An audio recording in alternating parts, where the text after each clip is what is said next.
UN Secretary General Antonio Guterres says that any resumption of hostilities that would lead to an immense tragedy in Gaza should be avoided at all costs. He was reacting to sentiments first expressed by US President Donald Trump that were Hamas not to release all remaining hostages by noon on Saturday, that the ceasefire deal would be cancelled, leading to a resumption of the conflict between Israel and Hamas.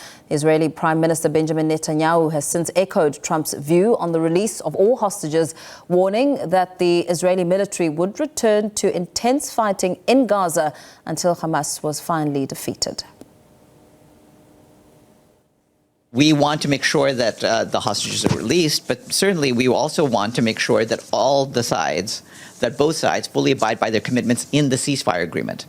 They need to do that, and they need to resume serious negotiations in Doha for the second phase. And the Secretary General today, in fact, was in touch with Qatari officials by phone, trying to see what support we can also provide on this. But it's essential that the ceasefire agreement, which has already brought so much relief to the long-suffering population, particularly in Gaza, be upheld.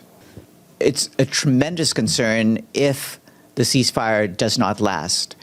You saw the suffering that had happened from October 2023 up until just a few weeks ago. And we do not want to return to that. We do not want to return to the continued amount of killings, the threat of famine, the threat of the outbreak of disease.